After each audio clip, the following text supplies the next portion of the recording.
وإذا بلغ الأطفال منكم الحلم فليستأذنوا كما استأذن الذين من قبلهم كذلك يبين الله لكم آياته والله عليم حكيم.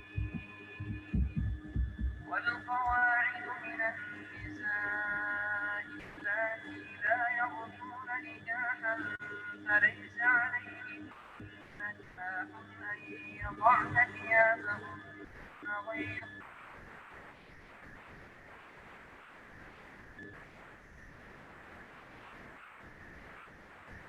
Bismillahirrahmanirrahim.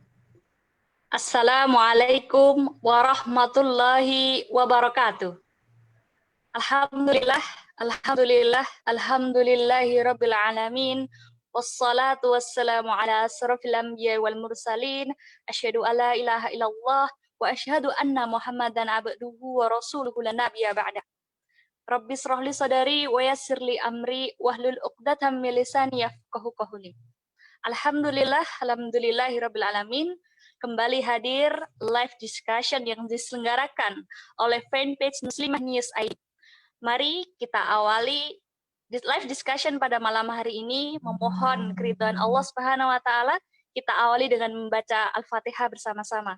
Biridhanillahi taala wa li syafaati Rasulillah Al-Fatihah.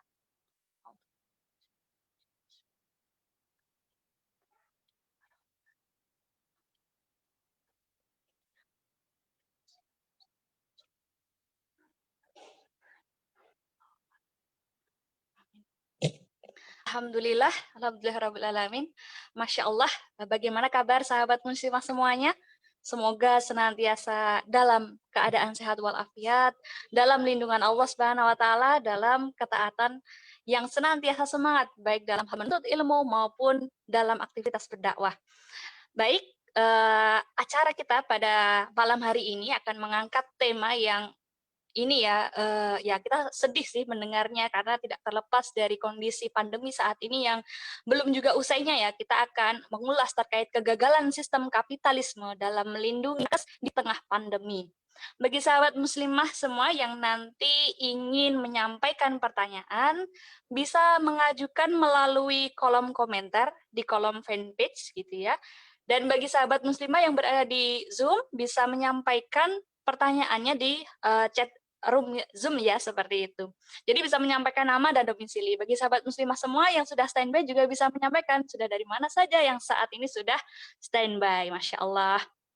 Baik, pada kesempatan kali ini kita sudah kehadiran salah satu ustazah yang beliau sangat memahami betul ya bagaimana kondisi kesehatan di negeri ini. Kita akan sapa terlebih dahulu. Assalamualaikum warahmatullahi wabarakatuh, Ustazah Faizatul Rashidah. Waalaikumsalam warahmatullahi wabarakatuh. Apakah suara saya terdengar? Ya, Bu. Alhamdulillah sudah terdengar. Bagaimana kabarnya, Bu? Alhamdulillah sehat, Mbak Astian. Alhamdulillah. Saya manggilnya siapa ini? Ya, Bu. Manggilnya bisa. Ya. Pada kesempatan kali ini, sebagaimana temanya, Bu ya. Kalau kemarin di Twitter, Muslim News mengadakan sebuah polling ya, berbicara tentang apakah penguasa saat ini melakukan pengurusan yang benar-benar serius ataukah tidak, atau kemudian memberikan jaminan kesehatan ataukah tidak. Bagaimana kemudian masyarakat pun juga menilai ya, bagaimana sistem di negeri ini tuh masih dapat dipertahankan atau tanda kutip masih layak dipertahankan atau tidak. Itu kemarin dari yang memberikan voting sebanyak 1.749, 92% menyampaikan tidak layak. Kemudian 8%-nya menyampaikan layak. Nah, ini bagaimana ini Ustazah kalau kita kembali menelisik ya, karena ya sangat menyedihkan kalau kita kemarin mendengar berita duka ya, lebih dari 100 tenaga kerja begitu ya yang meninggal dunia. Innalillahi wa inna ilaihi raji'un. Kita ya sedih untuk melihat kondisi seperti ini. Lantas bagaimana Ustazah ini pemaparan berkaitan dengan kegagalan sistem kapitalisme dalam melindungi nakes di tengah pandemi? Dipersilahkan Ustazah. Berarti saya langsung menyampaikan materi pengantar diskusi ya, Mbak Ujian? Iya, Bismillahirrahmanirrahim. Assalamualaikum warahmatullahi wabarakatuh. Waalaikumsalam warahmatullahi wabarakatuh. Alhamdulillahirabbil alamin. Alhamdulillahilladzi arsala rasulahu bil huda wa dinil haqq liyudhhirahu 'ala dini kullih wa kafa billahi syahida. Asyhadu an la ilaha illallah wa asyhadu anna Muhammadan abduhu wa rasuluh. Allahumma shalli ala sayyidina Muhammad wa ala ali sayyidina Muhammad. Rabbi shrah li sadri wa yassir li amri wa hlul 'uqdatam min lisani yafqahu qawli. Amma ba'd. Ibu sekalian, akhwati fillah yang dimuliakan oleh Allah. Alhamdulillah pada malam hari ini kita diperkenankan oleh Allah bertemu dalam majelis yang insya Allah mubarakah, karena pada malam hari ini kita akan mencoba memahami salah satu dari persoalan yang sedang dihadapi oleh masyarakat kita. Saya mau izin melakukan share screen. Sudah terlihat kah? Sudah terlihat, Bu. Ya, sudah terlihat ya. Jadi bahwa Rasulullah itu menyampaikan bahwa kalau kita mengaku sebagai bagian dari umat Islam, maka karakter bagian dari umat Islam itu adalah mereka tidak pernah kemudian menjadi orang yang egois, yang tidak memiliki kepedulian kepada apa kejadian-kejadian yang sedang dihadapi di tengah umat. Rasul mengatakan, man asbaha fahamad dunya falaysa minallahi syai' wa man lam yahtam bi amri muslimin falaysa minhum. Kalau ada barang siapa yang dia bangun di pagi hari dan dia merasa bahwa Allah tidak memiliki hak sedikit pun atas dirinya, dan dia kemudian tidak terbersih sedikit pun dalam benaknya tentang bagaimanakah urusan kaum muslimin ini, maka falaysa minhum, kata Rasulullah. Bukanlah bagian dari kaum muslimin kalau ada orang yang seperti itu. Maka apa yang kita lakukan hari ini, mencoba memahami bagaimanakah sebenarnya kondisi pandemi yang sedang kita hadapi hari ini. Apa kabarnya umat ketika menghadapi kondisi ini? Apakah kondisi pandemi ini sudah tertangani dengan baik, terselesaikan? Lalu bagaimanakah Islam memberikan penjelasan solusi terkait dengan persoalan yang sedang dihadapi oleh dunia global hari ini? Kita mengangkat topik judulnya adalah kegagalan sistem kapitalisme dalam melindungi tenaga kesehatan di tengah pandemi. Ada dua pemikiran begitu ya yang saya pahami dari judul ini. Yang pertama terkait dengan kegagalan sistem kapitalismenya. Lalu kaitannya dengan kegagalan itu dalam melindungi nakes yang terjadi di era pandemi ini. Tetapi sebenarnya apa yang kemudian nanti kita bahas ketika kita membahas tentang seberapa banyak korban nakes yang kemudian gugur di tengah pandemi ini, di tengah perjuangan mereka di tengah pandemi ini, sebenarnya itu nanti hanya akan menjadi salah satu fenomena gunung es ya, yang nampak di permukaan, yang sebenarnya dia mewakili atau di bawahnya itu tersimpan persoalan yang lebih besar. Jadi nanti sebenarnya lebih kepada bagaimana gambaran sistem kapitalisme hari ini itu gagal untuk melakukan pengendalian dan penanganan terhadap pandemi ini, sehingga kemudian memunculkan efek diantaranya adalah banyaknya nakes yang berguguran. Nah, berkaitan dengan banyaknya korban nakes tenaga kesehatan dalam perjuangan atau pertempuran penanganan pandemi ini, kita akhir bulan Agustus kemarin persis ada rilis yang disampaikan oleh IDI. Ya. IDI menyatakan bela sungkawa dan menyerukan untuk agar Indonesia menghentikan cipta karena sudah persis 100 dokter sudah gugur ya, akibat COVID-19. dan sampai hari ini sudah lebih dari 100 dokter yang gugur. Kalau kemudian digabungkan dengan tenaga kesehatan yang lain, maka ada malah angkanya mendekati 200 orang ya, 184, ada yang mengatakan 186, dan dokternya sendiri 112 kalau versi Amnesty International Indonesia. Nah, kalau kemudian kita lihat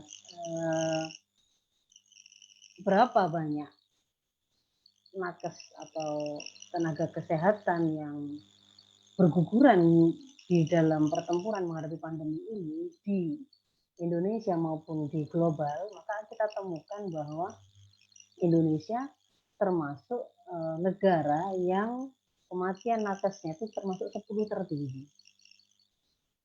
Yang tertinggi itu adalah Meksiko. Yang paling tinggi adalah Meksiko. Tapi kalau kemudian nanti kita baca dengan prosentase kematian nakes akibat COVID dibandingkan dengan akibat kematian akibat COVID secara keseluruhan, maka dia angkanya menunjukkan jumlah yang 2 tertinggi di antara 10 negara dengan kematian nakes yang tertinggi. Jadi memang cukup besar. Oh ya, saya izin ini menukil beberapa gambar yang sudah dipublish oleh Pandemic Talks, akun IG Pandemic Talks, karena ketika kemudian saya mencoba mengakses sumber-sumber primer dari data-data seputar info yang ingin saya share, ternyata ya ketemu dengan info yang sama, dan untuk di Pandemic Talks malah sudah dibuatkan meme-nya sehingga memudahkan untuk diceritakan karena ada ceritanya. Nah, kalau kemudian kita lanjutkan mengamati bagaimanakah kondisi nakes di Indonesia hari ini pasca meninggalnya sekitar 186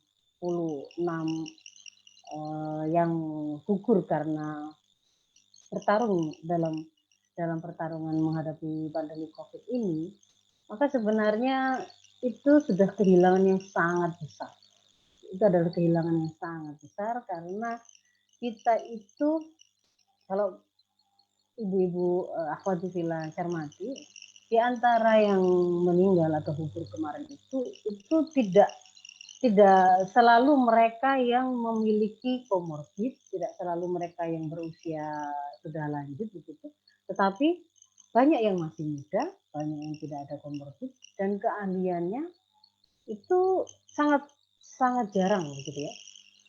Ada yang itu merupakan hanya 4 orang di Indonesia. Ada yang kemudian beliau merupakan orang yang paling senior dalam hal pakar dalam bidang beliau tersebut di Indonesia, dan mereka semua kemudian gugur di sini.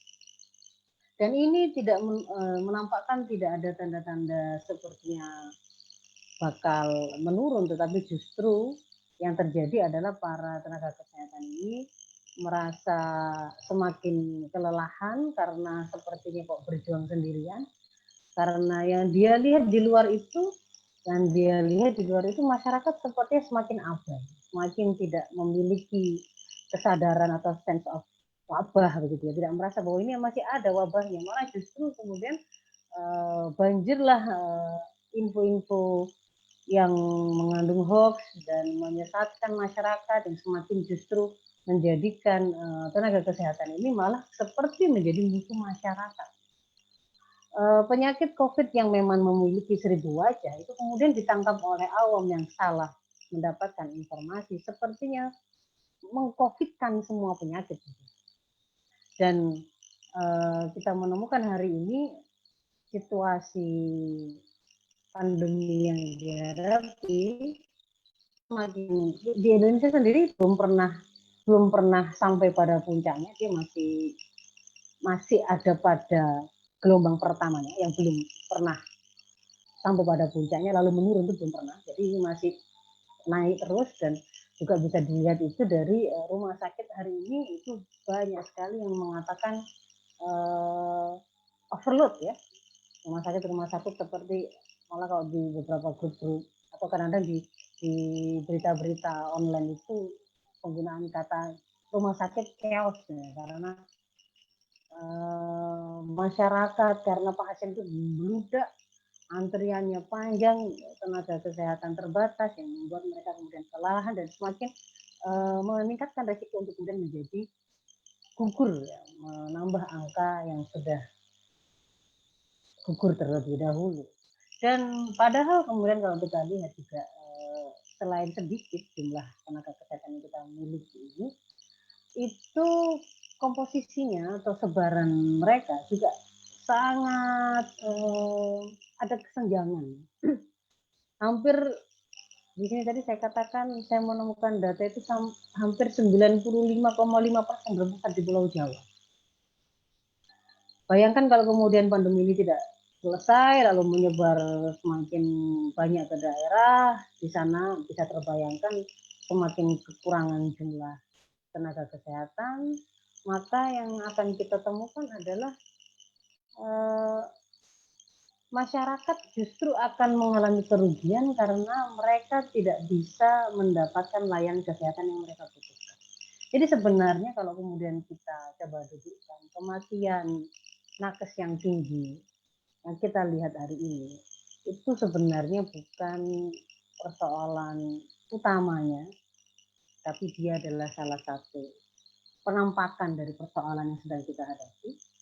Mungkin bisa jadi kematian nakes tinggi ini karena awal-awal itu kalau ibu-ibu itu mengikuti ya berita-berita tentang APD yang susah dicari, ya, susah dicari, kemudian mereka para nakes ini akhirnya awal-awal itu menggunakan jas hujan kah atau menggunakan apapun seadanya, gitu ya, tidak standar.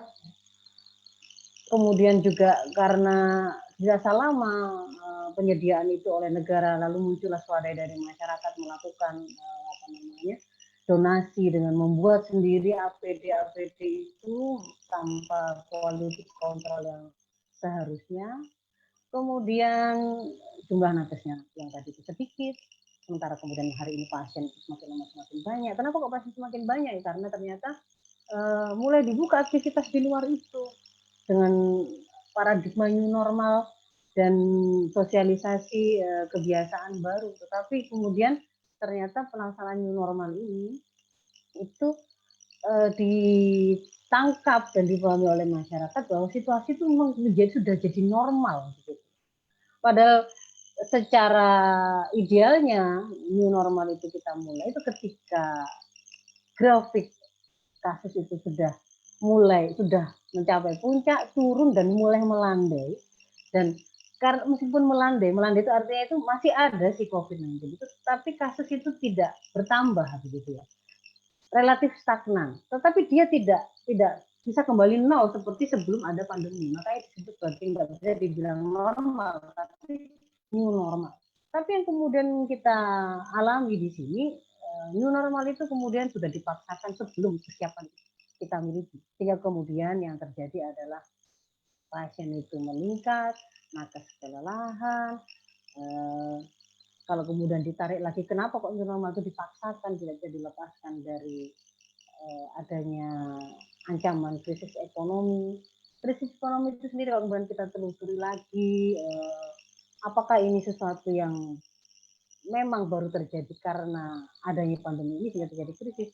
Jauh sebelum pandemi ini ada, sudah banyak prediksi 2 atau 3 tahun sebelum ini yang mengatakan bahwa tahun 2020 atau awal 2021 memang diprediksi terjadi krisis. Kapitalisme sebagai sistem ekonomi yang sedang established hari ini itu memang memiliki karakter dia mengalami krisis yang sifatnya siklus, ya, berulang.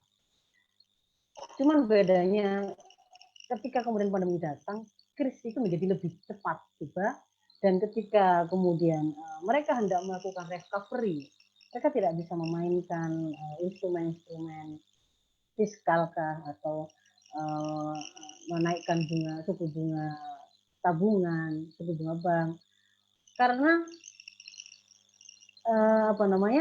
yang bahwa siklisnya si krisis ekonomi yang dimiliki oleh kapitalisme itu karena dia merupakan sistem ekonomi yang berbasis riba yang Memang uang itu banyak berputar pada sektor non-real, dan untuk kemudian bisa mereka free-nya sebelum-sebelumnya, mereka mengandalkan, kalau mau mengandalkan kepada aktivitas sektor real dengan cara menggerakkan produksi, maka saat ini tidak bisa dilakukan karena yang sedang terserang itu dengan keberadaan maba ini adalah faktor produksinya, manusianya sendiri. Mau dibantu dengan stimulus fiskal seperti apa atau dinaikkan suku bunga seperti apa, orang juga susah untuk melakukan produksi karena tidak memungkinkan. Orang tidak boleh berkumpul, orang tidak boleh berperjalanan banyak karena ada pandemi yang sedang mengancam. Kemudian ini lebih diperparah lagi kok, kemudian kenapa masyarakat itu tidak mau mengikuti apa kata juru bicara wabah ini gitu ya, mewakili pemerintah, atau kemudian ada banyak pakar-pakar yang sebenarnya juga menyampaikan, tapi mereka tidak mendengar, tapi justru kemudian percaya kepada artis atau influencer, atau yang kemudian malah menyampaikan hoax, yang menyampaikan konspirasi dan seterusnya. Itu karena mereka sendiri juga ternyata ada keraguan terhadap profil pejabat yang sedang mengelola negeri ini. Ada kalimat-kalimat yang mereka rekam ya sebagai sebuah rekam jejak dari para pejabat itu akan pengabaian yang mereka lakukan terhadap pandemi ini di awal-awalnya. Kalimat bahwa kita itu orang Indonesia itu sakti-sakti karena ada sama kami, mati kucing atau macam-macam itu ya. Itu kemudian juga membuat masyarakat juga mencatat. Komunikasi publik para pejabatnya juga bermasalah. Yang jelas bahwa kemudian tidak bisa dipungkiri keinginan para kapital yang selama ini itu mendapatkan keuntungan dengan keberadaan sistem ekonomi kapitalis yang kemudian hari ini menjadi pihak yang paling jatuh dan terpuruk, yang ingin segera recovery dengan dibukanya kembali bisnis-bisnis mereka, mal-mal, bioskop, tempat-tempat rekreasi. Maka itu kemudian berusaha memberikan atau memaksakan kebijakan, usulan kebijakan kepada para pemegang kebijakan agar mengeluarkan kebijakan yang segera semacam menormalkan keadaan supaya kemudian ekonomi ini berjalan. Maka kalau kemudian kita cermati ya, kalau hanya dari tingginya kematian tenaga kesehatan dalam pandemi ini sebenarnya hanyalah sebuah sinyal akan masalah besar yang sedang kita hadapi dan akan kita hadapi. Sedang kita hadapi karena ini masih berjalan terus dan prosesnya itu nanti pasti akan, kalau tidak segera dikendalikan, nanti ketika tenaga kesehatan itu semakin berkurang, maka yang menjadi masalah itu tidak hanya pandeminya yang nggak selesai, tetapi sistem kesehatan kita itu akan kolaps. Orang-orang yang selama ini membutuhkan layanan kesehatan secara rutin karena mereka memiliki penyakit kronis ya, seperti darah tinggi kah, stroke, atau kemudian diabetes dan seterusnya.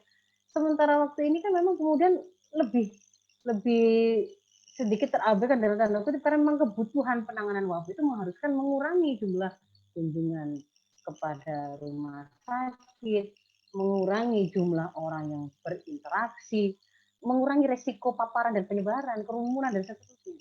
Jadi kalau kemudian nanti tidak selesai-selesai itu yang bahkan yang sebenarnya bukan penyakit seperti orang mau melahirkan akan kesulitan mendapatkan layanan.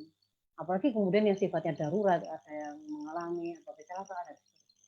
Jadi ini adalah sebuah fenomena yang kita baca, dia menjadi sebuah indikator, sebuah persoalan yang lebih besar, yaitu kalau yang menunjukkan bahwa pandemi hari ini masih belum tertangani dengan baik, dan kalau kemudian tidak segera ditangani dengan baik, maka laksana bom waktu itu akan mengantarkan pada sistem kesehatan kita yang lumpuh. Nah, bagaimana sebenarnya kemudian situasi pandemi COVID-19 hari ini secara global maupun di Indonesia? Kalau saya mengambil data dari Worldmeter tanggal 8 kemarin ya Pak Asin ya, itu seluruh dunia kasus terkonfirmasi COVID-19 ini ada sekitar 27 juta lebih, ya, hampir 28 juta dengan kematian hampir 900.000. Indonesia sendiri sudah mencapai 200.035 yang terkonfirmasi. Dan yang menarik dalam tanda kutip ya, sebenarnya membuat kita prihatin, percepatan kenaikan kasus ini dari hari ke hari itu semakin cepat. Dari 150.000 ke 200.000 itu kita hanya membutuhkan 17 hari. Sampai kemudian dunia internasional melihat situasi darurat COVID Indonesia ini, kemudian banyak yang mengeluarkan warning. CDC mengeluarkan peringatan agar wisatawan menghindari traveling ke Indonesia. Bukan hanya karena khawatir tertular, tapi kalau kemudian nanti Anda sampai tertular, layanan medisnya di sana terbatas. Reuters mengatakan Indonesia mengalami endless first wave. Gelombang pertama yang nggak pernah selesai. Kita belum pernah sampai pada puncaknya gelombang pertama ini. Sydney Morning Herald mengatakan ada 1 juta infeksi di sana. The Times juga begitu, menyoroti testing rate yang sangat rendah, termasuk yang sangat rendah. Nah,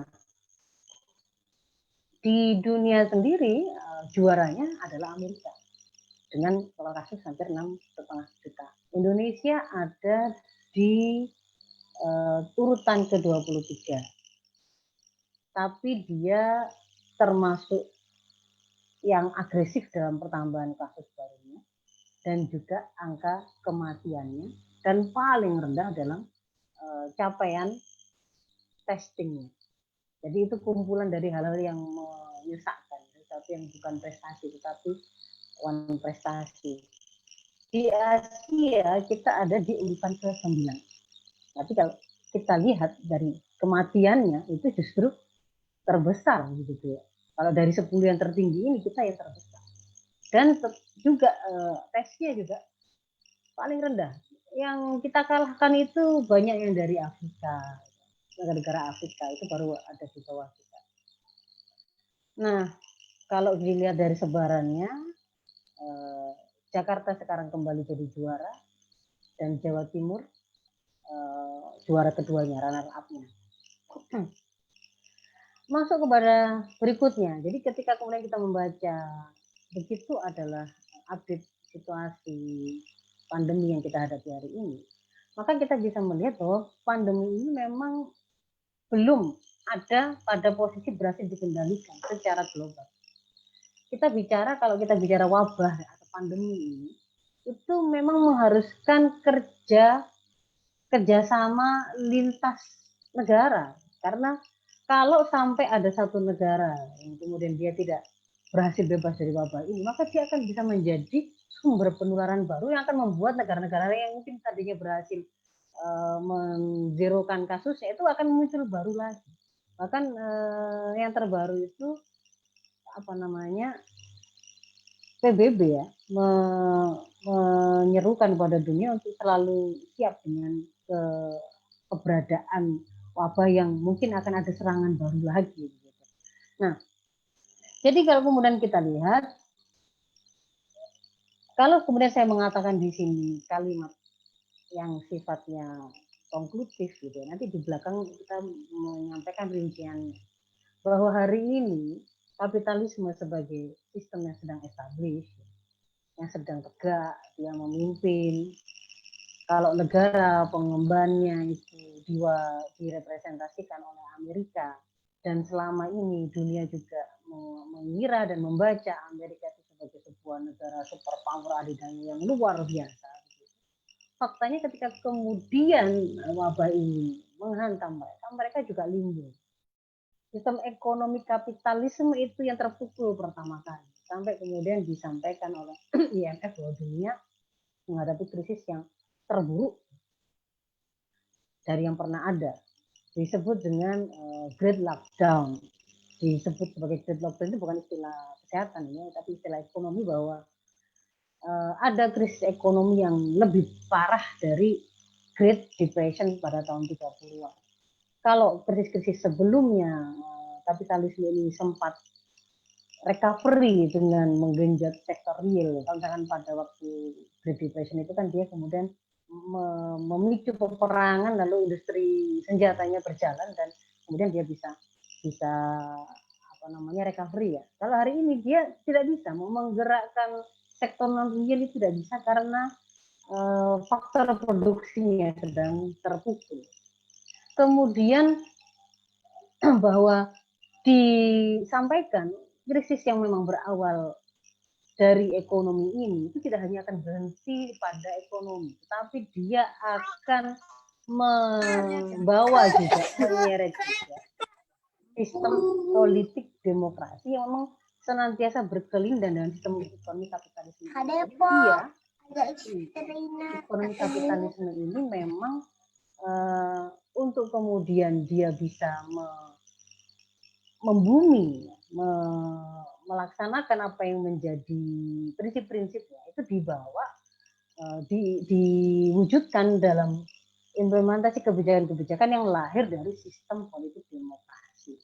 Diprediksi kalau kemudian sistem politik demokrasi tidak berhasil menyelesaikan gap antara orang-orang yang survive dari COVID dengan yang tidak, maka sistem demokrasi itu juga akan runtuh. Maka itulah kenapa kemudian banyak bertebaran analisa bahwa ini bisa menjadi pemicu keruntuhan peradaban kapitalisme.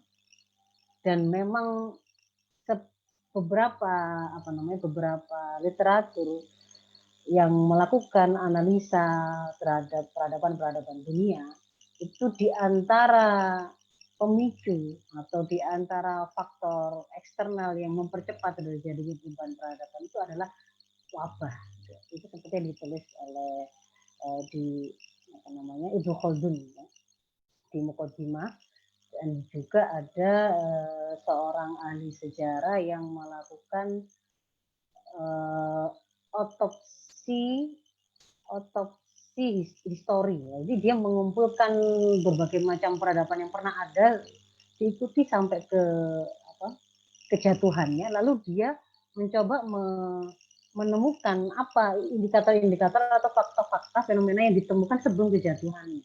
Di antaranya adalah masifnya kerusakan lingkungan, oligarki, ketidakstabilan dan seterusnya, ada banyak. Dan itu adalah hal yang hari ini kita sudah hadapi sebagai hasil sebuah penerapan peradaban kapitalisme ini. Nah, itulah mengapa kemudian ketika saya mengatakan kapitalisme hari ini sebenarnya memang sudah gagal menemukan intervensi terbaiknya terhadap pandemi, itu bukan sebuah klaim tanpa alasan gitu ya. Nanti di belakang kita akan lihat. Baik kapitalisme barat maupun kapitalisme timur ala Cina. Nanti Cina itu kapitalisme apa komunis dan seterusnya. Nanti silakan kita didiskusikan. Tapi sebenarnya mau Cina maupun Amerika sebenarnya sama-sama juga belum dikatakan berhasil menangani pandemi ini. Dan ketika kemudian Amerika masih dengan pongahnya dia mengatakan bahwa kepemimpinan global masih ada pada tangannya, termasuk juga dalam penanganan COVID-19 ini, sebenarnya itu adalah sebuah pengakuan yang sangat memalukan.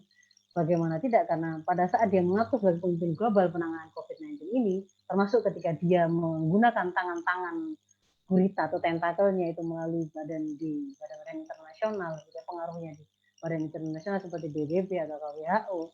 Tapi pada saat yang bersamaan kita melihat bahwa dia itu justru sedang gelam dalam pandemi ini. Kasus terbesar adalah Amerika. Kematian terbesar juga Amerika. Dan WHO juga memperkirakan ini pandemi ini kayaknya nggak akan bisa diselesaikan dalam waktu sebentar. Kalau mantan Menteri Luar Negerinya Amerika, Henry Kissinger, yang sekarang menjadi penasehat presiden, itu juga memprediksi pasca wabah ini, seandainya pun wabah ini sudah selesai, tapi tatanan dunia tidak akan pernah sama lagi. Jadi demikian juga dengan seorang anggota kelompok penasihat ilmiah pemerintah Inggris yang mengatakan virus ini bisa jadi akan bersama kita selamanya dalam beberapa bentuk atau yang lainnya.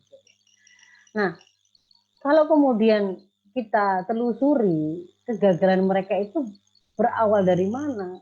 Adalah kegagalan mereka untuk melakukan intervensi bagi pemutusan rantai penularan secara efektif sejak awal. Semua rezim demokrasi kapitalistik yang mereka ketika menghadapi kasus pandemi ini, sebagaimana yang dituliskan oleh Syato, bahwa cara mereka bersikap itu hampir sama. Pada awalnya itu justru mereka berusaha menutupi bahwa ada wabah yang sudah mulai masuk di negeri mereka. Mereka tutupi dengan harapan masyarakat tidak panik, ekonomi masih tetap bisa normal, sehingga kemudian itu dimaksudkan untuk memperpanjang kemungkinan terjadinya krisis dan persoalan-persoalan yang mereka perkirakan akan besar begitu ya. Jadi mereka menutupinya sampai pada satu level di mana kebohongan itu tidak bisa lagi mereka tutupi. Maka pada saat itu kemudian baru mereka melakukan sebuah lockdown total ya. Orang sehat, orang nggak sehat disuruh tinggal di rumah masing-masing. Akhirnya kemudian kehidupan ekonomi berhenti dan itu kemudian menimbulkan persoalan baru. Dan itu adalah sebuah penanganan pandemi yang kalau kita kaum muslimin yang memiliki tuntunan dari syariah yang bisa kita baca, maka kita bisa menemukan baik secara normatif tuntunannya seperti apa dan juga secara empiris pengalaman kita seperti apa. Itu adalah sebuah konsep lockdown yang salah, itu adalah sebuah konsep pemutusan penyebaran penularan infeksi yang salah yang tidak tepat untuk dilakukan dan tidak boleh seperti itu. Jadi dunia akhirnya menjadi semuanya kolaps begitu kehidupannya. Apalagi kemudian mereka tidak bisa segera melakukan aktivitas recovery ataupun pelayanan kesehatan dengan optimal karena sebagai sebuah peradaban yang bersandarkan kepada kapitalisme, kesehatan itu adalah bagian dari jasa yang mereka kapitalisasi. Sehingga sektor kesehatan pun itu juga berbasis industrialisasi dan komersialisasi.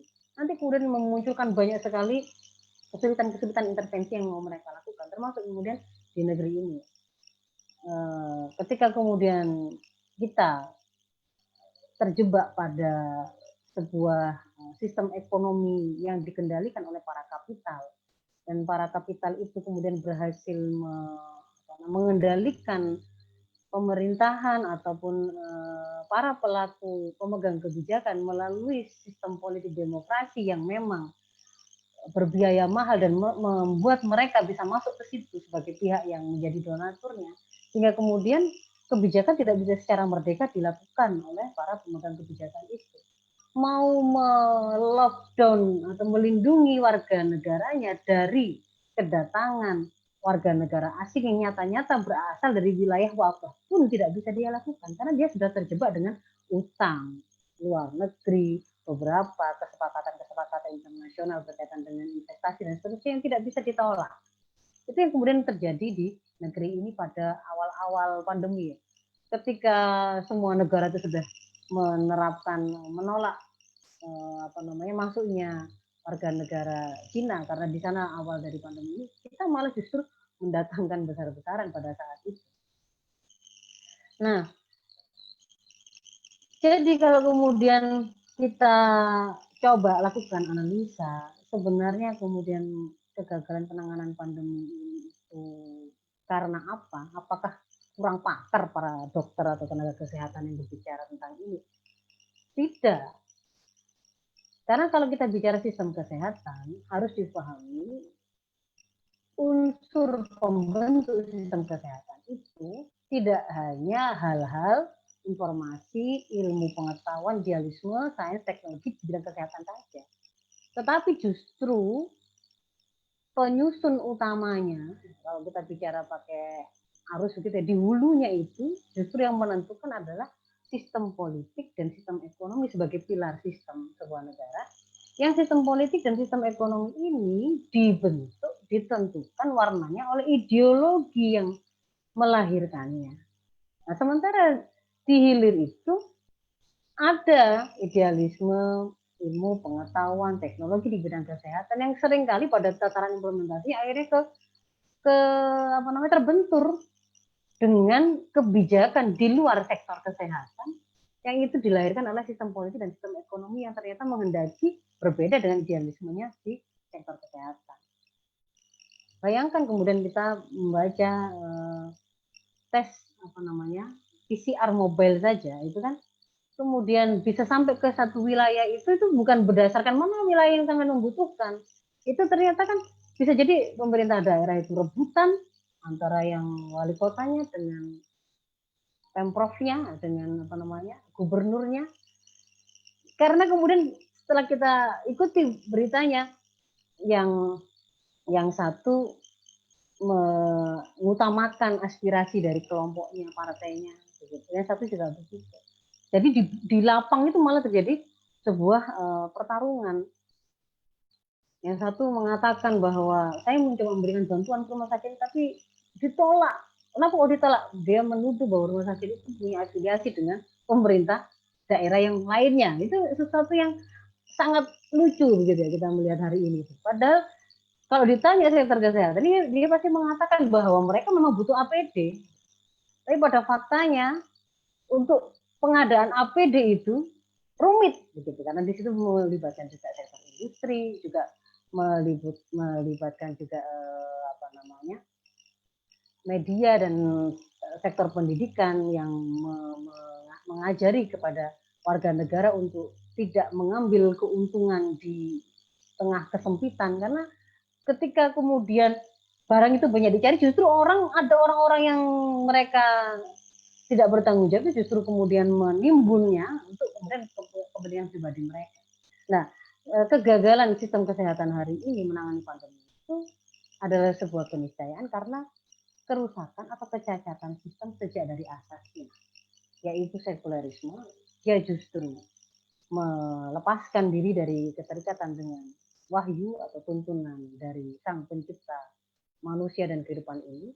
Lalu kemudian itu yang kemudian melahirkan ideologi kapitalisme yang menjadikan kapital itu sebagai center, sebagai pusat dari segala sesuatu, termasuk juga nanti itu menghasilkan pada bidang-bidang yang lain itu asas liberalisme yang mengantarkan pada kemunculan perilaku kebebasan memiliki, kebebasan bertingkah laku, kebebasan berbicara.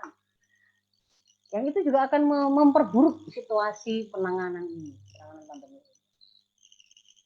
Jadi bahwa sistem apapun, peradaban apapun, laksana pohon, itu warnanya seperti apa, bentuknya nanti seperti apa, ya, batangnya itu bagaimana, daunnya seperti apa, buah yang akan muncul seperti apa, ada bunganya atau tidak, semuanya ditentukan oleh bumi. Demikian juga dengan peradaban, sebuah peradaban.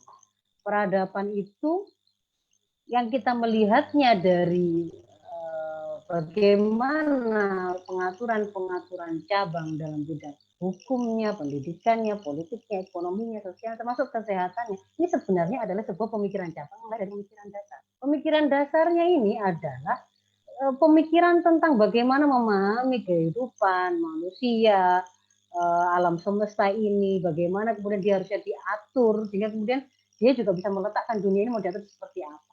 Kalau salah memahaminya, dunia kita itu ada dari transformasi materi ke materi saja, tidak ada hubungannya dengan pencipta, tidak ada hubungannya dengan akhirat, tidak ada hubungannya dengan pertanggungjawaban.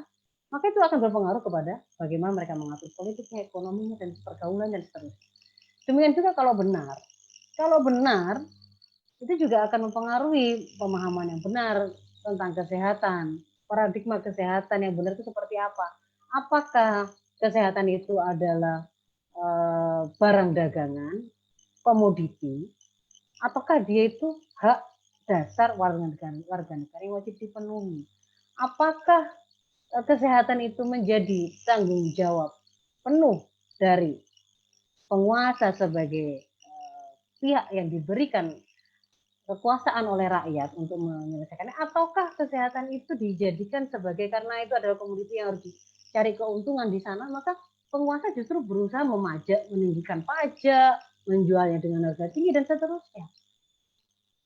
Itu akan berpengaruh. Jadi kalau benar, dia akan memunculkan gambaran peradaban yang benar. Nah, detailnya saya akan menyampaikannya langsung dalam bagaimana gambaran sistem peradaban Islam sebagai sebuah sistem yang benar, yang kemudian kita tawarkan kepada dunia, tidak hanya kepada Indonesia, untuk kemudian memimpin seluruh dunia secara global ini, baik dalam penanganan pandemi maupun dalam menggantikan peradaban kapitalisme yang diprediksi sebentar lagi dia akan runtuh.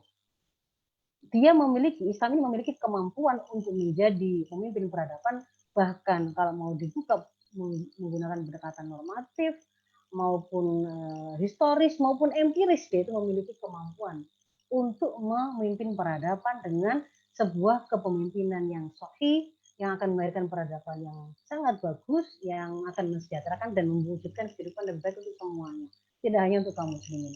Nah, bagaimana gambaran peradaban Islam, terutama dalam hal ini terkait dengan sistem kesehatannya, bahwa akidahnya adalah akarnya itu adalah akidah Islam. Akidah Islam itu adalah meyakini alam semesta, manusia dan kehidupan ini adalah berasal dari Allah, sehingga kemudian kehidupan ini semua wajib diatur sesuai dengan peraturan yang sudah disertakan oleh Allah, dan itu nanti akan dipertanggungjawabkan kepada Allah. Nah, nanti dari sinilah kemudian memunculkan beragam prinsip-prinsip, paradigma, dan kemudian pengaturan-pengaturan sifatnya cabang yang akan mempengaruhi apakah bagaimanakah kita mengatur pendidikan yang akan melahirkan para tenaga kesehatan. Apakah mau kita jadikan BHP, kita mahalkan sehingga tidak banyak yang bisa masuk ke sana, sehingga jumlah nakes menjadi sedikit, sehingga akhirnya kemudian itu menjadi masalah tersendiri pada sistem kesehatan kita. Apakah kemudian kesehatan itu adalah sebuah sebuah barang dagangan atau komoditas yang kemudian kita industrialisasi, kita komersialisasi, dan seterusnya. Termasuk bagaimana mengatur media, apakah boleh, apakah dibiarkan ketika ada hoax bersebaran di masyarakat. Nah, saya masuk ke sini langsung sebagai beberapa gambaran detailnya. Jadi yang dimaksud dengan akidah Islam sebagai fondasi sistem ini, bahwa semua pengaturan yang kemudian akan kita gali itu adalah digali dari Mashadiril Ahkam fil Islam. Sumbernya adalah Al-Quran, As-Sunnah, dan apa yang terpancar dari keduanya. Termasuk kemudian seandainya aspek teknis dan temuan ilmiah pun nanti akan kita konfirmasi kebolehannya untuk kita ambil itu ya dengan akidah Islam ini tadi. Misalkan bicara masalah vaksin. Vaksin, bagaimana cara melakukan vaksin sangat teknis, tetapi boleh nggak kemudian vaksin itu kita datangkan atau kita beli dari negara yang memusuhi kaum muslimin? Maka di situ ada hukumnya tersendiri. Itu artinya bahwa kita menjadikan akidah Islam sebagai fondasi sistem. Yang pertama. Lalu yang kedua, paradigma Islam tentang kesehatan. Dan ini hanya ada pada Islam, kalau saya melihat bahwasannya Islam menetapkan kesehatan itu adalah hak dasar, hak pokok seluruh warga negara yang wajib dipenuhi. Dia dikatakan oleh hadis itu disetarakan, disejajarkan dan kebutuhan pangan. Man asbaha minkum mu'afan fi jasadi, karena siapa yang pagi hari ada dalam keadaan sehat badannya, aminan fi sirbihi, dia dalam keadaan aman jiwa dan jalannya, dia memiliki makan untuk hari itu, faka'an nama hizatlahu ad-dunya, maka dia seperti orang yang telah diberi dunia dan diisi. Ini penting ya, ternyata badan sehat, ada makanan pada hari itu, keamanan jiwa, keamanan ketika dia itu ada beraktivitas di tengah-tengah masyarakat, itu bagian dari kebutuhan pokok. karena dia kebutuhan pokok, maka dia bukan komoditas industri atau perdagangan yang kemudian dibolehkan atau diperjualbelikan untuk dicari keuntungan sebesar-besarnya, baik oleh penguasa ataupun oleh perorangan yang itu kemudian akhirnya membuat pemenuhan kebutuhan pokok itu terganggu. Kemudian yang berbeda lagi bahwa paradigma Islam tentang pemimpin dalam hal ini, seorang pemimpin dalam Islam itu adalah al-ra'in dan dia juga junnah. Al-imamu ra'in wa huwa mas'ulun an ra'iyati. Ra'in ini adalah pengelola, penanggung jawab langsung urusan masyarakat. Jadi dia tidak boleh hanya menganggap posisinya itu seperti regulator atau fasilitator saja. Wah, ini menguntungkan kalau masyarakat itu pasti kesehatan itu pasti menjadi kebutuhan abadi. Siapapun pasti akan membutuhkan sampai kapan, sehingga harus dijual dengan cara yang paling mahal. Obatnya ya dipajai, alat kesehatannya juga dipajai, sekolahnya dimahalkan. Kalau kemudian membutuhkan layanan cari gandeng swasta, kemudian dia hanya mengatur aturannya begitu. Mempertemukan antara user dengan swasta misalkan. Tidak boleh seperti itu. Tidak boleh negara berlaku layaknya penjual dan pembeli yang berpikir untuk rugi untuk melakukan pelayanan pada rakyat. Termasuk juga bahwa dalam penjaminan kesehatan masyarakat, jadi negara penanggung jawab langsung tidak boleh kemudian menggunakan PPPS ya, Public Private Partnership itu justru sebagai pilar pelaksanaan merealisasi hak kesehatan masyarakat itu. Boleh kalau kemudian kita melibatkan peran swasta, tapi tidak kemudian menjadikan tanggung jawab itu ada pada mereka, atau kemudian si negara menjadi terbatasi kemampuannya karena dia diikat dengan kesepakatan transaksi jual beli atau misalnya. Itu tidak boleh. Nah, kemudian tata kelola layanan publik, ruhnya itu adalah pelayanan. Jadi riayah, nama ro'in itu karena dia melakukan riayah, pengurusan, pelayanan. Bukan sedang melakukan transaksi jual beli. Maka ukuran kinerja institusi, misalnya rumah sakit, maka itu adalah fungsi pelayanan yang ideal telah berapa dijalankan, bukan dari seberapa banyak pemasukan yang disetorkan ke kas negara. Jadi di sini nanti pada prakteknya berikutnya, negara tidak boleh merubah institusi pelayanan kesehatan pemerintah begitu, kemudian atau industri yang berkaitan dengan itu menjadi sebuah institusi bisnis, dilepaskan dari penguasa, pembiayaannya, tanggung jawabnya, akhirnya membuat mereka itu nyari sendiri, yang itu kemudian akhirnya menimpakan beban pembiayaan itu kepada masyarakat. Itu tidak diperbolehkan seperti itu. Demikian juga pada institusi pendidikan yang akan melahirkan SDM kesehatan. Konsep kendali mutunya, dia memang bersifat sosial, gratis, tapi wajib berkonsep terbaik. Karena ini tuntutan dari syariah. Wajib bagi kita itu memuliakan anak cucu Adam. Manusia itu mulia. Tidak boleh manusia kok kemudian keleleran nunggu manusia tidur di jalan karena dia nunggu antrian misalnya antrian pemeriksaan yang sangat panjang sehingga dia harus dari jam dini hari atau tengah malam dia ada di situ tidur di pinggir jalan. Itu enggak ada yang enggak betul itu kalau seperti dalam perspektif Islam ada yang salah itu. Karena enggak boleh seperti itu. Bahkan kemudian meletakkan aktivitas memelihara kehidupan manusia seperti memelihara kehidupan seluruhnya. Islam mewajibkan berlaku ihsan dalam segala hal. Ini saya lewati saja karena berkaitan dengan penggambaran lebih detail tentang sistem kesehatannya. Nah, yang lain lagi yang hari ini kemudian ini salah satu yang membedakan dengan sistem kapitalisme demokrasi hari ini adalah pemerintahan dan sistem Islam itu bersifat sentralisasi, tapi administrasinya bersifat desentralisasi.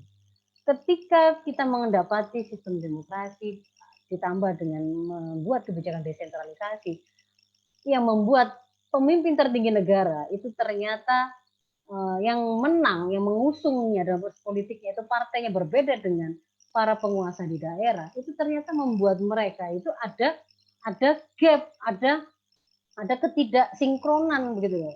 Prioritas kepentingan siapa yang mau direalisir, karena masing-masing itu punya hutang kepada pihak yang berbeda begitu. Sehingga kemudian disitulah terjadi konflik kepentingan yang kemudian sering kita lihat antara pusat dan daerah. tidak tidak sinkron antar kebijakan di pusat, tapi di daerah ternyata nggak dilaksanakan. Di pusat itu retorikanya bagus, ternyata di daerah nggak terimplementasikan. Termasuk juga itu yang membuat implementasi kebijakan itu menjadi lambat dan seterusnya. Kemudian yang lain lagi adalah bahwa karena kesehatan itu sistem adalah sebuah kebutuhan pokok dasar warga negara yang wajib dipenuhi, maka dia kalau dalam pandangan Islam itu wajib di backup dengan sistem ekonomi yang mantap. Dalam hal siapa penanggung jawabnya? Negara. Sifat penganggaran seperti apa? Berkelanjutan dan mutlak. Artinya itu memang ada atau tidak ada, harus ada. Bagaimana kemudian Islam membuat anggaran Baitul Mal itu kemudian memiliki uang yang cukup untuk membackup tersebut? Ada kemudian kebijakan-kebijakan yang lain yang sudah ditetapkan oleh Islam. Nggak bisa kita bahas hari ini secara detail. Nah, spesifik terkait dengan wabah, maka penanganan wabah dalam Islam itu, ini apa yang kemudian kita kenal hari ini dengan istilah lockdown, itu sebenarnya kita sudah mengenalnya dari sumber-sumber hukum syariah yang mengatakan, hadis menceritakan. Kita pernah pengalaman juga ya, secara historis, kita pernah mengalami wabah Amwas, kita pernah juga tertular wabah Black Plague itu ya, yang dialami oleh Eropa. Bahwa diperintahkan, begitu ada satu wilayah yang terkena wabah, wilayah yang ada wabah ini tadi kemudian harus ditutup ya. Yang ada di dalam tidak boleh keluar, yang dari luar tidak boleh masuk. Ditutupnya adalah di awal tempat wabah itu ditemukan. Jadi nggak boleh ada sebuah kebohongan dulu, penutupan dulu, sampai kemudian dia mau menyebar kemana-mana, tidak boleh begitu. Karena itu penting untuk kemudian nanti wilayah lain yang masih sehat itu tetap dalam kesehatannya, tidak terpengaruh oleh wabah ini. Tidak semuanya harus lockdown begitu. Ketika kemudian ada di wilayah yang wabah tadi, setelah diisolasi, di dalam area wabah itu ada pemisahan antara yang sehat dan sakit. Ini nanti kalau kemudian bahasa hari ini adalah lakukan tes, tracing ya, dilakukan pengetesan yang secara masif sampai bisa dibedakan mana yang sehat, mana yang sakit. Kalau sehat yang sakit, maka dia harus diisolasi, dia harus dikarantina begitu ya, tidak boleh kemudian berinteraksi keluar, karena dia tidak boleh keluar maka berarti dia, jadi kan dia di rumah sakit. Kalau dia di rumah sakit berarti dia harus disediakan sampai sembuh. Semua kebutuhan dipenuhi. Kalau kemudian dia dibutuhkan untuk karantina di rumah begitu, di wilayah-wilayah tertentu, maka dia juga harus dipastikan dirinya dan orang-orang yang terlacak kontaknya yang harus juga mengalami karantina itu juga dipenuhi kebutuhannya. Kemudian dari sisi penanganan yang bagi yang sakit, lalu bahwa juga harus dilakukan social distancing, jadi bahwa orang-orang yang ada di dalam wabah itu tadi, yang sehat itu boleh ke masjid, boleh ke pasar, boleh ke sekolah, boleh melakukan apapun yang lain. Tetapi ya, yang sakit tidak boleh. Mereka sendiri, tetapi yang sehat-sehat ini pun juga kemudian melakukan pembatasan interaksi pada hal-hal yang sifatnya memang urgen begitu. Lalu yang lainnya adalah wajib dijamin dan penuhi kebutuhan warga ya, sakit dan keluarga yang jadi tanggungan selama isolasi dan social distancing. Kalau kita hari ini diperkenalkan dengan PHBS, maka sebenarnya ini sudah menjadi bawaan dari syariat Islam itu sendiri yang mengajarkan an-nadhafatu minal iman, ya, untuk hidup bersih itu bagian dari iman kita.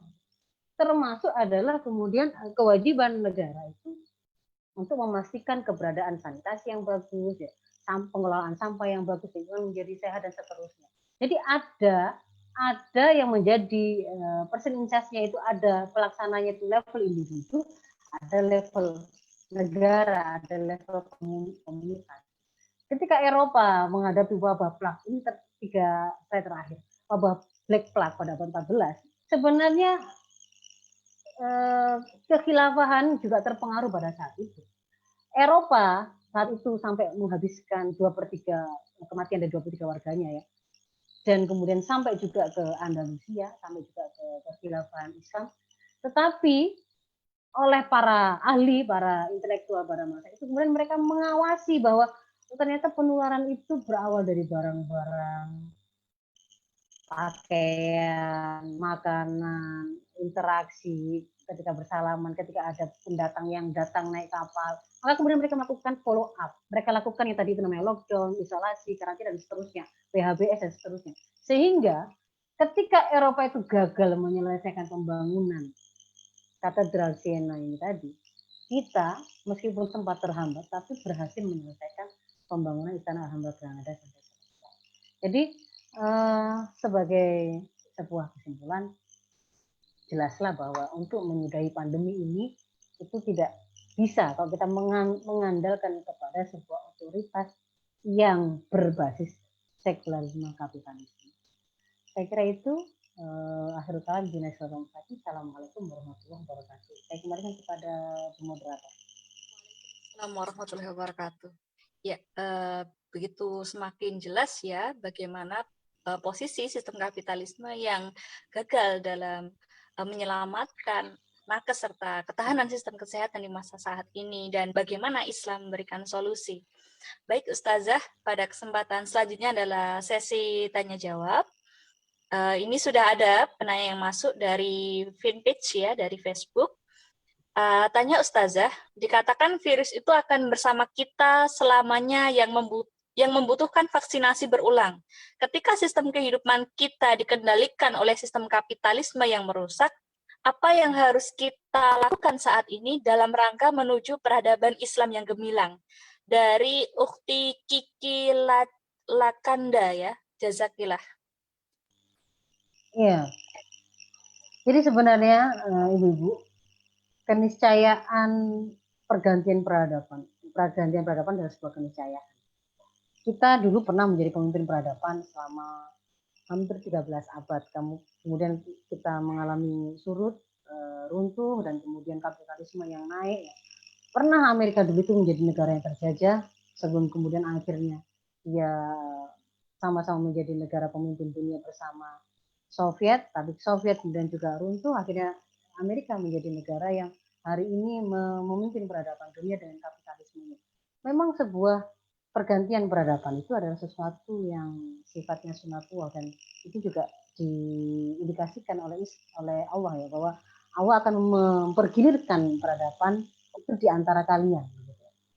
Nah, tapi yang kemudian harus kita pahami adalah ketika hari ini kehidupan dunia global itu dipimpin oleh peradaban kapitalisme dan kemudian tiba wabah ini, seharusnya tidak ada dari kita yang tidak kemudian bisa melihat kerusakan atau kebobrokan dari sistem kapitalisme ini.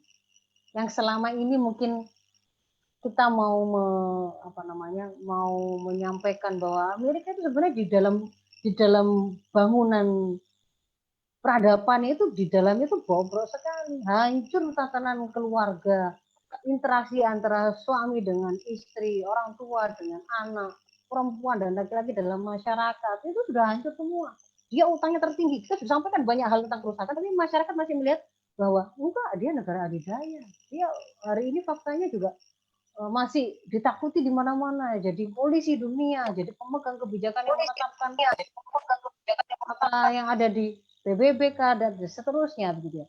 Ketika kemudian kita sampaikan juga kritik ataupun kerusakan-kerusakan dalam sistem ekonominya, masih juga yang ada yang tidak percaya. Mana faktanya? Wong Amerika juga masih yang mengendalikan perdagangan dunia begitu ya. Dia selama dibilang ada krisis berulang tapi juga bisa tetap survive. Hari ini kita sangat bersyukur diberikan kesempatan oleh Allah bertemu dengan pandemi yang kalau pakai hitungan itu rata-rata munculnya itu 100 tahunan begitu. Dan kita itu kemudian kok ya diberi Allah rezeki ketemu dengan pandemi ini. Satu sisi memang itu menjadi sesuatu yang berat untuk kita hadapi, tapi sisi yang lain ada banyak blessing in disguise di balik ini. Dengan adanya pandemi ini, kemudian orang harus menyesuaikan hidup barunya itu supaya tidak semakin kalah dengan pandemi ini. Akhirnya kan bumi ternyata mengalami recovery dalam hal pencemaran gitu kan ya. Dalam pencemaran itu akhirnya kemudian polusi-polusi itu berkurang dengan sangat. Orang tua, keluarga-keluarga yang tidak pernah berkumpul menjadi berkumpul. Ibu yang sebelumnya itu tidak biasa, bahkan mungkin lupa bahwa dia itu adalah guru pertama dan tolong bagi anaknya, kemudian sekarang ketemu dengan kewajiban itu dan kemudian baru sadar bahwa ternyata tidak mudah mendidik anak, lalu kemudian berusaha mencari ilmu untuk memenuhinya. Jadi ada banyak hal yang kemudian pandemi ini sebenarnya tidak meruntuhkan sistem yang rusak gitu, tapi dia itu mengungkap sistem yang memang sudah rusak, membuatnya dia menjadi lebih telanjang. Kalau kerusakannya sendiri, keruntuhannya sendiri itu sebenarnya terkandung di dalam kerusakan sistem itu. Sistem ini tidak akan pernah bertahan lama. Sebagaimana komunisme itu juga nggak sampai nah ini berapa tahun, dari 50-an ke 90-an ya, nggak sampai 50 tahun, nggak sampai setengah abad dia sudah runtuh. Sementara kapitalisme ini 1 abad sudah menunjukkan kerusakan di mana-mana.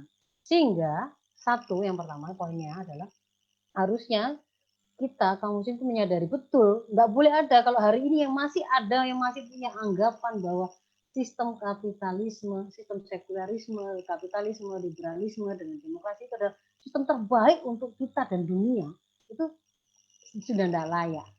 Itu yang pertama. Yang kedua, bahwa kapitalisme sendiri sebagai peradaban saat ini sedang establis, sedang memimpin, itu sudah menyadari, itu ditunjukkan dari berbagai macam prediksi dan nasihat yang diberikan kepada Presiden Amerika sendiri, bahwa Amerika ini sedang dalam keadaan terpuruk, pengaruh secara internasional itu sedang jatuh. Nah, tapi jatuhnya peradaban Amerika itu tidak serta-merta akan memunculkan Islam sebagai peradaban baru yang akan menggantikannya, itu tidak otomatis. Sehingga yang kemudian terjadi hari ini, karena Amerika sendiri menyadari, peradaban kapitalis ini menyadari dia sedang di ujung tanduk nyawanya, dia berusaha memperpanjang umurnya, dan dia menyadari bahwa kalau sampai kemudian tegak sistem pemerintahan Islam yang menerapkan Islam kafah sehingga terwujud peradaban Islam, maka itu akan menjadi akhir dari peradabannya. Bisa dipastikan seperti itu. Sehingga situasinya adalah hari ini seperti dua kubu yang sedang menanti kelahiran bayi peradaban Islam. Karena prediksinya itu tidak akan peradaban yang lain. Komunisme tidak bisa. Selain kapitalisme, komunisme yang ada ideologi itu ya Islam saja. Sehingga ketika kemudian kapitalisme sedang sekarat, komunisme sudah tidak dilirik dan tidak mungkin dia bangkit kembali. Memang si kapitalisme ini menganggap satu-satunya musuh yang benar harus dihadapi itu adalah, harus dicegah kemunculannya adalah Islam, peradaban Islam. Maka hari ini seperti dua kubu yang sedang menanti kelahiran bayi peradaban Islam. Satu sisi pihak kapitalisme itu berusaha menggagalkan kelahiran bayi itu, kalau bisa bahkan diaborsi sebelum kematangannya, kan begitu. Sisi yang lain adalah para pejuang peradaban Islam yang sedang berusaha untuk menyiapkan peradaban Islam ini lahir dengan matang untuk kemudian dia bersiap memimpin dunia. Jadi dia berusaha menjaga supaya bayi ini itu ada pada kematangannya sampai siap dilahirkan pada saatnya. Dua kubu ini sedang ada pada posisi saling menghancurkan. Itulah kenapa kemudian kita bisa melihat kalau peradaban Islam itu hanya akan bisa tegak secara sempurna hanya dengan sistem politik yang kompatibel, yaitu khilafah Islam, maka kita bisa melihat kenapa kok begitu masif yang namanya narasi menyerang, mempersekusi, menjelek-jelekkan, melakukan stigmatisasi semua yang berbau khilafah, semua yang berbau Islam kafah, semua pihak-pihak yang kemudian berkaitan dengan hal itu atau menjadi pejuangnya. Ya karena situasinya seperti ini. Itu yang kedua, catatan yang kedua. Sehingga yang ketiga, berarti apa yang harus kita lakukan? Kita tidak bisa sekedar berharap nanti ini Amerika ambruk pasti Islam naik. Enggak bisa. Itu butuh disiapkan. Disiapkan itu bagaimana? Tentu kaum muslimin harus menjadi pihak yang paling yakin dulu dengan kesahihan dan keunggulan dari peradaban Islam. Karena mereka nantilah yang akan menjadi pengemban dakwah Islam itu. Mereka yang kemudian akan mengkonsolidasikannya ke tengah umat, menyampaikan, mendakwahkannya ke mereka-mereka yang belum mengerti, kan begitu. Sehingga yang bisa dilakukan hari ini seharusnya tidak boleh ada kaum muslimin yang masih merasa tidak perlu mengenali Islam sebagai way of life. Tapi dia harus kemudian mulai sekarang itu berusaha mengkaji Islam sebagai jalan hidup. Jadi dia harus tahu bagaimana sih sebenarnya kalau saya itu mau hidup bersama Islam, kalau dalam sistem ekonominya riba boleh apa enggak? Kalau asuransi seperti ini boleh apa enggak? Kalau kemudian akad jual beli seperti ini boleh apa enggak gitu ya. Marketplace seperti ini bagaimana, itu semua itu mulai dipelajari gitu. Yang berkaitan dengan amal-amal kita sehari-hari yang kemudian akan kita gunakan untuk menggantikan sistem ekonominya bagaimana diatur, sistem pergaulannya bagaimana diatur, sistem politiknya bagaimana diatur, sistem pendidikannya bagaimana diatur, itu kemudian harus kita kuasai sebagai kaum muslimin yang kita memang adalah para pengembannya. Ketika Allah mengatakan bahwa wa ma arsalnaka illa rahmatan lil alamin, tidaklah aku utus engkau Muhammad kecuali sebagai rahmat bagi seluruh alam, itu maksudnya adalah bukan semata-mata Rasul Muhammad, tetapi juga beliau kan manusia plus risalah. Jadi akan terasa Rasul itu menjadi rahmat bagi seluruh alam itu juga adalah ketika risalah itu tersebarkan ke seluruh alam. Akan terasa rahmat itu ketika risalah itu terterapkan di seluruh alam. Nah itu kan harus ada pengembannya. Pengemban itu siapa? Itu tentu yang pertama adalah kaum muslimin terlebih dahulu. Maka mereka harus menjadi orang-orang yang menguasai bagaimanakah mabda atau ideologi Islam itu. Itu langkah yang pertama yang dilakukan. Yang berikutnya adalah setelah kemudian mengupayakan, menguasai, mengamalkan apa yang memang menjadi level pengamalan level individu, maka kita membangunnya menjadi sebuah kesadaran yang lebih besar lagi dengan mengajak orang lain, dengan mengkonsolidasikannya atau mendakwakannya ke orang lain, supaya kemudian itu menjadi sebuah kesadaran politik. Mereka merasakan ketidaktepatan pengelolaan kehidupan hari ini, kok ada tambah banyak saja yang namanya LGBT ini, kok malah ada banyak saja kerusakan di level keluarga, pembunuhan suami dengan incest atau itu. Kalau kemudian kita lihat gitu ya persoalan-persoalan yang ada di tengah masyarakat itu tuh masya Allah rumitnya gitu ya, seperti benang khusus itu tidak ada ujung dan pangkalnya, yang karena saking rusaknya sistem hari ini. Maka sebenarnya umat itu ada pada posisi sedang mencari solusi. Mereka juga tidak ingin kok anaknya kok tambah lama kok tambah nggak bisa diajari gitu ya, kok nggak ada sopan-sopannya, kok tambah banyak yang kena narkoba, kok banyak kena free sex, kok kemudian rumah tangga banyak yang bercerai, kok penguasa korup-korup gitu. Itu kan semua itu rasanya itu rumit begitu ya. Nah itu kerumitan itu dirasakan karena mereka belum menemukan solusinya. Sementara solusi ada pada Islam. Maka umat itu harus kita pahami sedang menanti gitu. Solusi itu tersampaikan oleh para dai-dai Islam ini. Sampaikanlah. Sampai pada satu saat memang itu baru sebuah konsep yang akan bisa berpengaruh secara real kalau konsep itu kemudian diimplementasikan secara real dalam sebuah kekuasaan. Kekuasaan yang kompatibel memang tidak bisa untuk menerapkan Islam pakai kekuasaan yang sifatnya kerajaan kah, kekaisaran kah, sultanan kah. Itu tidak bisa secara sempurna untuk diterapkan. Yang kemudian kita kaji kalau dalam fikih atau penjelasan syariah, kita akan temukan itu sistem pemerintahan yang hari ini mulai naik daun dibicarakan oleh umat, yaitu sistem khilafah. Itu. Jadi mungkin itu Mbak Ovian. Ya, Bu. Jazakillah khairan atas penjelasannya. Menyambung pertanyaan selanjutnya ya Bu ya. Ini dari Ukhti Naila Safatullah dari Ternate. Sepanjang COVID-19 melanda dunia hingga saat ini, tidak ada satupun negara yang berhasil dalam melerai mata rantai tersebarnya COVID-19. Hal ini menunjukkan betapa sistem kapitalis amatlah rapuh. Hal ini seharusnya menjadi catatan penting dunia Islam untuk melakukan gebrakan baru. Tapi kok belum ada tanda-tanda pemimpin di dunia Islam untuk melakukan hal ini. Bagaimana pemateri menyikapi hal ini? Silahkan, Bu. Jadi apa yang kita lihat hari ini, sebenarnya ada banyak indikator yang menunjukkan bahwa umat itu sudah banyak mengalami lompatan pemahaman dan kesadaran terhadap Islam itu yang sangat jauh, sangat bagus. Di Indonesia saja misalkan beberapa tahun sebelum itu mendengar kata syariah itu hobi. Ketika kemudian para dai terus menyampaikan syariah itu adalah bagian dari konsekuensi keimanan, maka kemudian itu menjadi tren ya, booming, bermunculanlah produk-produk yang itu kemudian ditempel dengan syariah karena dikira itu adalah bagian dari sebuah tren kebaikan gitu ya. Tren kebaikan. Ekonomi syariah, asuransi syariah, apa syariah begitu kan ya. Sampai kemudian meskipun pada faktanya ternyata itu masih label gitu. Syariah itu baru label saja, belum isinya konten itu benar-benar syar'i itu belum.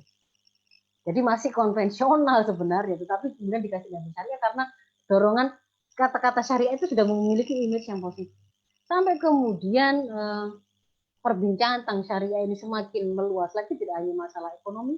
Kalau sebelumnya kan boomingnya itu hanya ekonomi, lalu kemudian sekarang mulai pada pendidikannya, mulai pada pergaulannya, parentingnya, keluarga, macam-macam semua sedang bicara syariah sampai pada tataran sistem ekonomi, sistem politik, sistem pemerintahan yang kemudian kalau hari-hari sebelumnya dulu itu orang menyebut khalifah itu masih bingung antara khalifah, khilafah, khilafiyah, khofifah gitu, bingung ya. Hari ini itu semua sudah fasik dan mulai berbicara tentang khilafah itu di rumah mereka. Khalifah itu siapa? Orang. Khilafah itu apa? Sistemnya gitu. Sistem politiknya itu semua berbicara sendiri ya. Jadi yang kalau di sosmed itu kan punya akun sendiri-sendiri, punya channel sendiri-sendiri, mereka juga sama berbicara, mengeluarkan produk-produk tentang khilafah. Sesuatu yang gitu bahkan beberapa tahun yang lalu itu mungkin baru yang dikenal atau getol menyampaikannya hanyalah Hizbut Tahrir begitu misalkan. Nah, termasuk juga memperkenalkan Ali wa Aroya sebagai bendera Rasulullah, panji Rasulullah yang kemudian dilanjutkan dalam sebagai panji dan bendera khilafah. Itu kemudian juga hari ini kita melihat kaum muslimin manapun sudah melihat itu bukan lagi terpengaruh oleh propaganda itu punyanya ormas tertentu atau organisasi tertentu gitu, kelompok tertentu, enggak, itu milik umat Islam. Itu kalimat tauhid yang saya lahir, saya hidup dengannya, saya juga mati berharap dengannya. Semua sudah menampakkan itu, girohnya itu. Peristiwa berkumpulnya umat Islam melakukan pembelaan terhadap Al-Quran, terhadap pembinaan dengan 212 dan seterusnya. Semua ini itu sebenarnya harus kita baca, itu adalah sebuah lompatan, pemahaman, dan kesadaran yang dimiliki oleh umat Islam yang luar biasa. Dan itu karena dakwah. Dan dakwah itu ketika kemudian dia itu memang mengemban kebenaran, maka dia akan menemukan jalannya untuk sampai pada keberhasilannya, meskipun dia dihalangi atau dipersulit dengan cara apapun.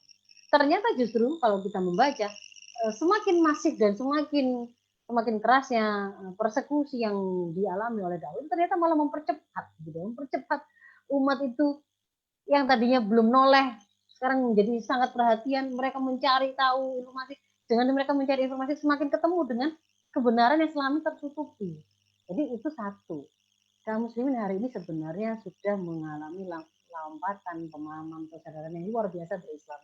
Tinggal kemudian kita lanjutkan dakwah ini yang sudah on the track, itu harus kita lanjutkan. Bahwa kita harus menyampaikan satu, bagaimana gambaran Islam sebagai sistem hidup yang sempurna, syamil wa kamil. Itu harus kemudian kita ungkap terus-menerus di tengah umat. Karena ini akan menjadi sebuah konstruksinya gitu ya. Jadi kita ungkap bagaimana Islam menyelesaikan persoalan utang luar negeri, bagaimana pengelolaan sumber daya alam. Ketika kemudian kita bertemu dengan komunitas mahasiswa, kita bicara tentang bagaimana peran mahasiswa atau pemuda. Ketika bicara dengan komunitas intelektual, kita bicara peran intelektual dalam perubahan pendapat seperti apa. Kalau ketemu baliho itu seterusnya begitu ya. Semua pihak berbicara tentang Islam sebagai sebuah sistem hidup. Satu, konten pertama. Yang kedua, bahwa kita harus sampaikan kerusakan yang kita alami hari ini, kesempitan hidup yang kita alami hari ini, itu persis seperti yang dikatakan oleh Al-Quran, karena kita itu a'rada an dzikri, kita itu berpaling dari peringatan Allah, kita tidak mau menerapkan aturan Allah, sehingga kemudian kita mengalami ma'isyatan dongka ini. Dan itu tidak hanya berhenti di sini, kita nggak hanya akan merasa sempit di sini di dunia ini, tapi nanti di akhirat itu Allah akan melupakan kita dan membangkitkan kita dalam keadaan buta kalau kita tidak segera mengambil zikir itu tadi, aturan yang diterapkan oleh Allah tadi. Maka kemudian kita sampaikan ke tengah umat. Konten yang kedua adalah kerusakan ini karena kita tidak mengambil Islam, tapi kita malah mengambil sistem rusak yang lain, sekularisme, kapitalisme, komunisme, ataupun isme-isme yang luar Islam lainnya. Maka itu harus kita hantam, kita tunjukkan kerusakannya. Rusaknya kalau kemudian pergaulan itu ala liberal, kayak hidup itu kayak gini loh. Kalau kemudian sistem ekonomi itu berbasis riba, itu begini loh.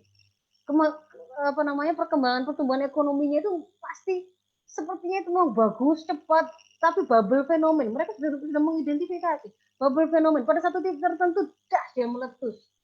Balik lagi, riset dari awal lagi. Jadi itu yang kedua. Lalu yang berikutnya bahwa kebijakan pengelolaan yang rusak yang kemudian kita alami, yang kurang tepat, yang tidak memenuhi hak-hak kita sebagai warga negara hari ini, itu kan ada pengembannya, ada pelaksananya. Mereka amanah ataukah tidak? Mereka orang-orang yang seperti apa? Itu perlu juga kemudian kita ungkap. Kalau mereka memang orang-orang yang tidak layak mengurusi urusan kita, ya kita sampaikan. Orang yang kemudian menganggap urusan rakyat ini hidup mati sebagai mainan, sebagai candaan, itu tidak layak. Orang yang kemudian sedikit-sedikit mengatakan Islam sebagai radikal, sebagai sesuatu yang salah, sebagai sesuatu yang diserang, distigmatisasi, itu dia tidak layak untuk kemudian menjadi pejabat yang ngatur urusan agama kita, gitu. Wong dia justru yang selalu menyerang syariat-syariat Islam itu. Jadi yang ketiga adalah memang kemudian kita harus menyampaikan juga bagaimana karakter pelaksana dari kebijakan hari ini.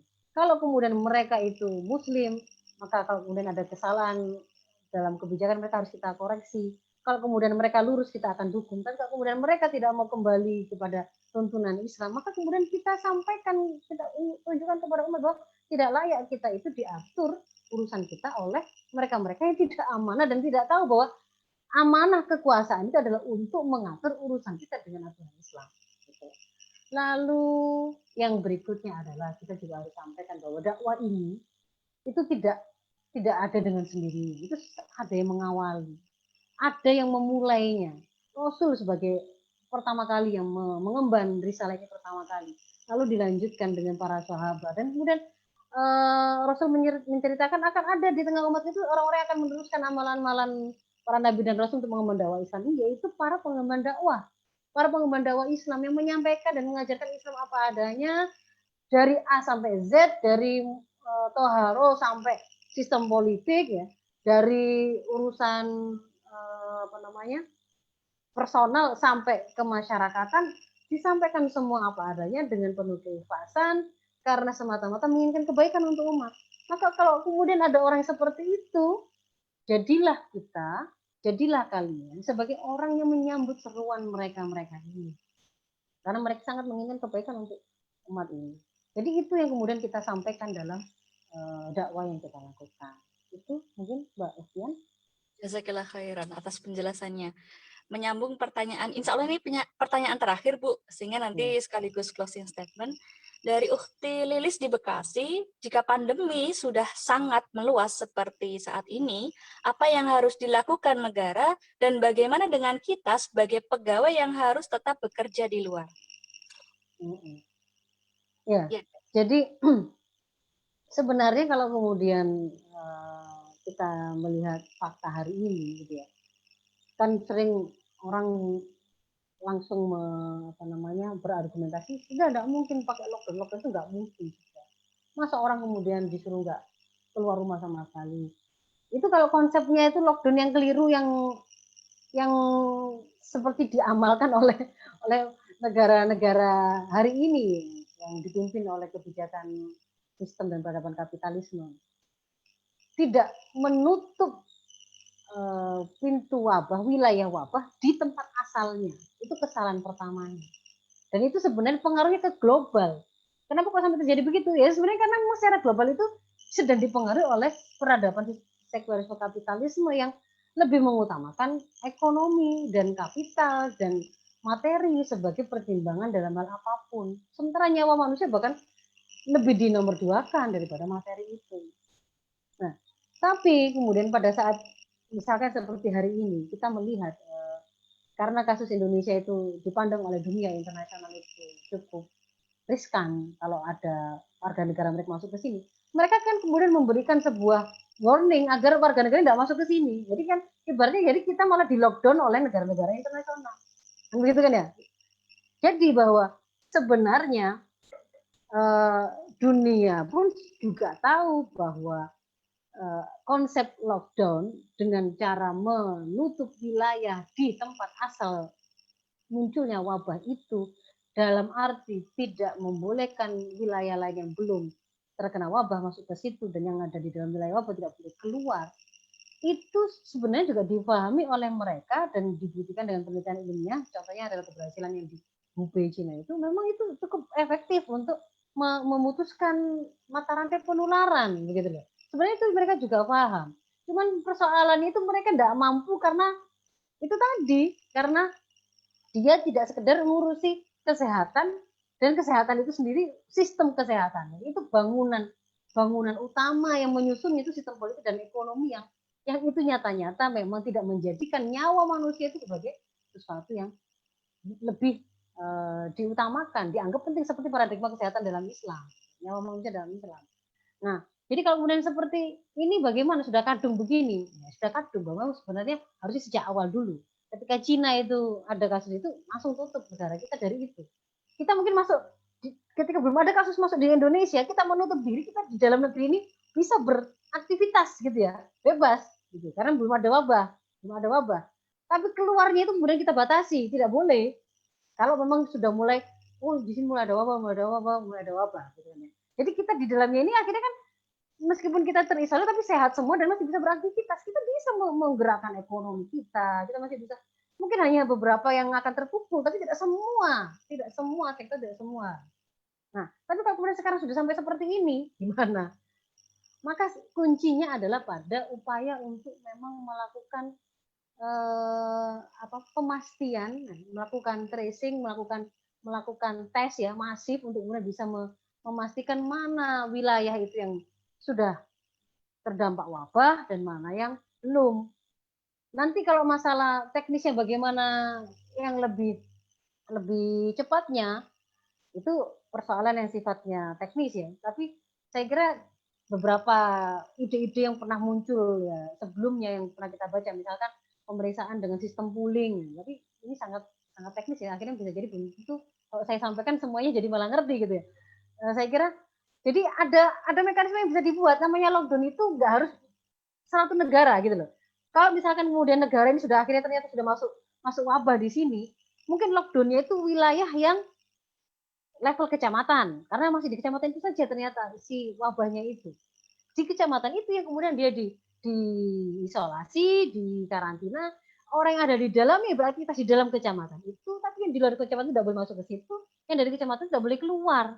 Kebutuhan penduduk yang ada di kecamatan itu kemudian disuplai, dipastikan, dipenuhi, sampai kemudian dilakukan tadi berbagai kebijakan social distancing dan seterusnya, sampai kemudian wabah itu mereda di situ, baru kemudian dia bisa dibuka lagi.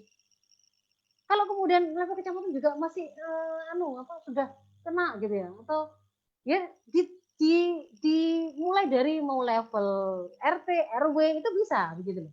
Yang kemarin itu sudah mulai ada yang memperkenalkannya dengan melakukan sistem pemeriksaan PCR polling ya, dengan sistem pooling. Jadi setiap kali swab itu ada yang untuk pemeriksaan personal dia, tapi juga ada yang kemudian dimasukkan ke reagen bersama. Ya reagen bersama ini sak kampung itu tadi yang rencana mau di lockdown tadi itu. Begitu itu diperiksa dulu, kan berarti satu kali periksa, kalau ada positif gitu ya, ada yang positif, oh berarti sak kampung ini ada yang positif, ini sudah kena gitu. Lockdown di situ. Tapi di sak kampung ini yang kena itu siapa? Baru diperiksa yang orang per orang testingnya tadi itu. Kan ternyata sak RT itu nggak semuanya. Tadi positif itu karena hanya ada satu orang ternyata. Begitu ketemu ternyata sak RT cuma satu orang, di satu orang itu yang kemudian dia dibantu isolasi di rumahnya ataukah di rumah sakit dan seterusnya begitu. Gambaran itu seperti itu. Nah, tapi itu membutuhkan sebuah ketegasan pemimpin sebagai Ro'in Junnah, backup ekonomi yang memang mutlak dan berkelanjutan. Jadi dia harus sumber pendapatannya itu harus selalu ada, tidak boleh kemudian dari hutang, tidak boleh dikendalikan oleh institusi politik yang lain kan begitu. Dan semuanya itu dilakukan dalam kerangka iman gitu, karena ini melakukan sebaik mungkin itu karena ketaatan kepada Allah. Masing-masing level perorangan kan dia ada tanggung jawab yang harus disempurnakan, syariat yang harus disempurnakan sebagai perorangan, ada yang sebagai masyarakat, ada yang negara. Porsinya masing-masing harus dilakukan. Kayak misalnya memakai masker itu tidak harus negara yang kemudian kita salahkan, enggak, itu kan itu sesuatu yang kita mampu lakukan gitu. Cuci tangan, gaya hidup bersih, berusaha untuk mengolah makanan dengan sehat, itu kalau memang itu bagian dari yang bisa dilakukan oleh perorangan, ya itu memang harus dilakukan oleh perorangan. Sementara Ya, Bu. kemudian membentuk apa, yang masyarakat tadi ya, misalkan membackup yang sakit, mengkoordinasikan bantuan-bantuan itu bisa dilakukan oleh Ya. masyarakat, tapi ada juga level negara. Ya. Itu masih pahami. Mohon maaf sekali Bu, waktunya sangat terbatas. Baik, sahabat muslimah semuanya, diskusi kita pada malam hari ini selesai. Kami sampaikan kepada Ustazah Faizatul Rasyidah jazakillah khairan atas berbagi ilmunya dan luar biasa, insya Allah akan menjadi bekal ya untuk dakwah kita selanjutnya, insya Allah. Baik, sahabat muslimah semua, mari kita akhiri forum pada malam hari ini dengan membaca istighfar 3 kali dan doa penutup majelis. Astaghfirullahaladzim, astaghfirullahaladzim, astaghfirullahaladzim. Subhanakallahumma bihamdika, asyhadu an la ilaha illa anta, astaghfiruka wa atubu ilaik. Alhamdulillahirabbil alamin. Terhatur jazakumullahu khairan katsiran kepada sahabat muslimah semua. Saya dan kru mohon maaf apabila ada kekurangan. Tetap semangat berkarya untuk umat. Wassalamualaikum warahmatullahi wabarakatuh. Waalaikumsalam warahmatullahi wabarakatuh. Waalaikumsalam.